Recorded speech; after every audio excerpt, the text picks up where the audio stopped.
Nashukuru wale wachukua hatua kwa ajili ya kufanya postmortem.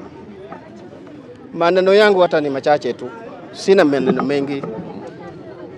Naibu mkuu wa polisi Bwana Eliud Lagat, wewe ndiwe uliyetumana watu wako ma-DCI waje nyumbani, waje wachukue mwanangu ili wamlete Nairobi. Kama mkuu wa polisi naibu, kwa heshima ambayo ninaheshimu nayo katiba ya nchi hii yetu ya Kenya, pamoja na heshima ninayopatia watumishi wa serikali ambao wanatumikia nchi hii yetu, nilipeana kijana wangu kwa heshima hiyo mkononi mwako, maana nilipata habari kupitia kwa watu uliowatuma waje wamchukue yeye. Baada ya kukabidhi huyu mtoto kwako, maana hawa ni watu uliowatuma tu, leo hii matokeo inatokea kwamba mtoto wangu amekufa kwa majeraha ya kupigwa. Nahitaji unieleze kwa nini ulimuua mtoto wangu. Kupitia kwa sheria ukaseme kwa nini ulimuua mtoto wangu. Alikukosea nini ambayo inagharimu kifo chake? Watu wanaongea kuhusu mambo ya ufisadi hata ni wengi kabisa katika nchi hii yetu. Kwa nini mtoto wangu peke yake asulubiwe kwa ajili ya neno la ufisadi ambayo inahusu nchi nzima, abebe na ni mtoto wangu mmoja wa kipekee? Sai nimebaki mkono mtupu. Nana atanielekeza katika maisha yaliyobakia. Mtoto wangu nimemsomesha kwa taabu katika kaunti ya Kilifi kwa kazi ya Kware, nikijinyima kwa ajili ya mtoto wangu kusoma. Alipohitimu nilikuwa nina matumaini, ndiposa nikatoka huko nikirudi Nyanza nikae nyumbani kwa sababu mtoto amefika mahali pa kunishika mkono. Sasa leo hii umenivunja mkono, umeniua. Kwa nini uniue? Unanidai nini? Amekuibia nini? Hayo ndio maneno ambayo nataka niongee kwako Bwana Eliud. Baada ya ripoti hii mzee wangu, na jana idara ya polisi ilitoa taarifa, lakini leo hii wewe unazungumza baada ya kupata ukweli ambao ulifanyikia mtoto wako. Ukipata nafasi ya kuzungumza na utawala wa taifa, pengine rais, mkuu wa polisi Kanja, ushazungumza na Bwana Lagat, wale ambao wanafanya upelelezi, kama baba ya Ojwang, utawaambia nini? Mimi nataka niongee kuhusiana na mambo ripoti ambayo nilipata kwa police station ya kwamba ilikuwa ni ya uongo kutokana na uchunguzi uliotokea leo. Niliambiwa ya kwamba mtoto wangu amejigonga kwenye ukuta. Nauliza swali, huku kwenye makwapa pia unaweza kufika kwenye ukuta huko juu kwa kugongwa? Huku kwenye kishogo na kwa bagoti, haya anaweza kufika huko kwenye ukuta huko juu kunakoonekana damu? Habari hizi zinamwendea tunayempenda rais wetu wa nchi hii.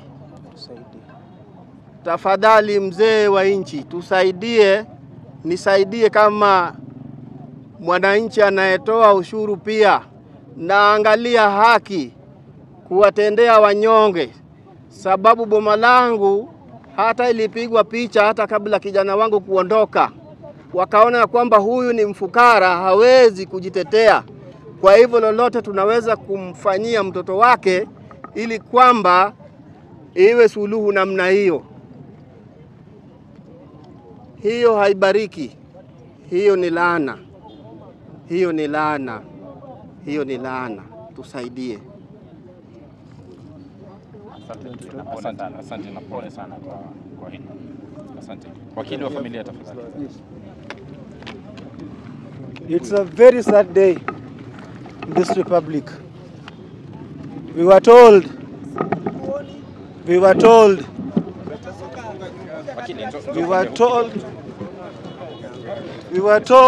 that Albert died as a result of hitting himself on the head in the police cell. What we are asking the authorities, as a result of the report, how did water get into the cell? How did he remove his shirt? How did he remove his pullover? How did the officer at the desk hear the sound of a head being hit on a wall meters away? It's unfortunate. And this is a direct report to the president. Kindly, even as IPOA takes over this matter, we are demanding that the DIG Eliud Langat should step aside to allow for a fair and expeditious investigation. The IPOA cannot investigate this matter, and we are not confident as a family when DIG is still in office. He is the complainant. And we are asking a question. Where did he report? Which is the OB number?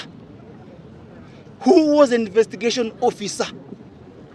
Who ordered Mr. Sigei and crew to travel all the way from Nairobi with taxpayers' money to Homa Bay? And upon getting to Nairobi, the IG in his own words told us that they went to DCI headquarters in Kiambu Road. They interrogated. What is interrogation? Did he make a statement? As a family, we demand that statement. We are getting informed that at Mawego police station, Albert recorded a 2-page statement. What did Albert say in that statement? That is what not only the family, Kenya, not only Kenya itself, but the world at large wants to know. The deaths have been many. How many times are you going to kill Kenyans? How many times are you going to leave an old man without a single child? How many times are you going to leave a widow with a less than a month-old child? How many times? We want the IPOA to talk about the matter. We have no problem with the IPOA, but we have a problem if Eliud Langat is still in office. That investigation will not be fair, just, and verifiable. Exactly. Thank you so much. My name is Vincent Kisukwa. Vincent Kisukwa.